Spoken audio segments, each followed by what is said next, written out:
For the volunteer leader, this video covers two instructional methods, lecture and discussion groups. A unique approach, it approaches both methods from the perspective of distance between people. Lecture to a small group. The purpose of a lecture format is to emphasize one-way communications from the instructor to the group and minimize communications between people within the group. Participants face the instructor. Generally, try to keep the students no further than 15 feet away. Fewer students and you can easily move closer to the group. For good group management, try to keep the group ends within a 120-degree angle. Often outliers will locate themselves in the back of the group or off to the sides. Corral the outliers back into the group. It is good group management. Three-person discussion technique. Some instructors have a difficulty lecturing to a group. Try this technique. Pick 2 or 3 people in the group and speak to them. Focus on one, then move to the next. Let their body language provide you feedback. If one student disengages, move on to another. If that student disengages, it may be a sign to wrap up what you're doing and move on to something else. Discussion group. The classic discussion format is to arrange everyone in a circle, including the instructor. It doesn't matter whether the group is sitting or standing. The idea behind being in a circle is that everyone is equal distance from each other. The key factor regarding its success is the distance between participants. As with lecture, distance is usually between 7 to 12 feet in diameter. Larger circles are possible, but discussion diminishes because of sheer numbers. Larger diameter circles work okay for debriefing, where there is one-way communication by each individual. At the other end, the intimate campfire used by Steve Van Meter demonstrates how a small diameter circle with a small campfire can facilitate an intimate situation for the participants. 8 to 10 participants can easily sit around the campfire, touching each other with an 8 or 9 foot diameter. With the second row kneeling, they can easily fit a group of 20 participants around the campfire. Discussion situations. Lecture small group. The owner is giving a group of adventure sports students a tour of the plant. A small group of 7 students, they are roughly 4 to 6 feet away from the owner. This enables the owner to speak in a normal or even a slightly subdued voice. Facial expressions and details are even more detailed than depicted in the photo.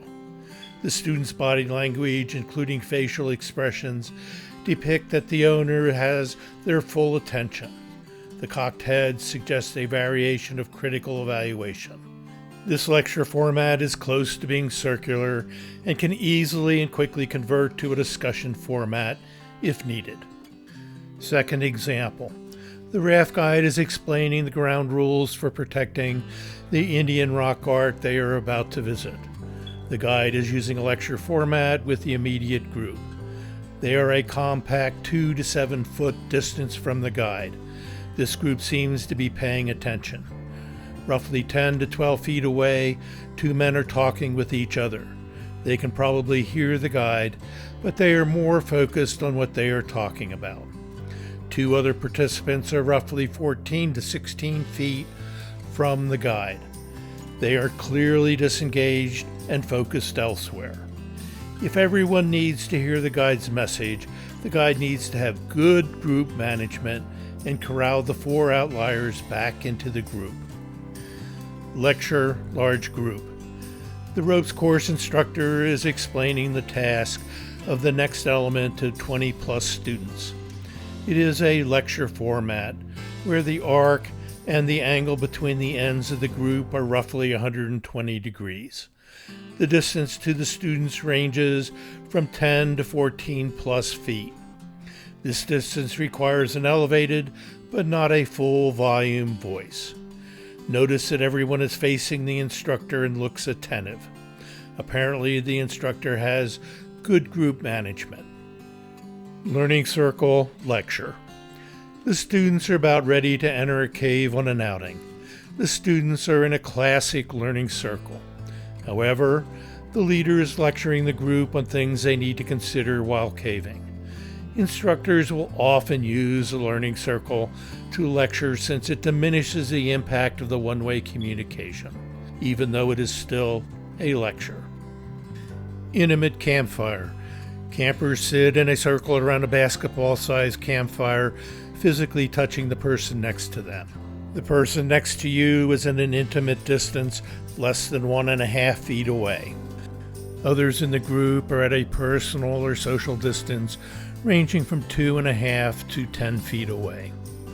Facial details in the flickering light make for a very intimate campfire by design. Students are not touching each other in this photo, but it is close. In summary, lecture is an efficient way to communicate information to a large group quickly. A good teaching distance is to maintain between 7 to 12 feet separation. The learning circle is designed to facilitate discussion. It is also used to lecture instructions or debrief at the end of the day. Don't forget the impact of an intimate campfire when designing the experience for your participants.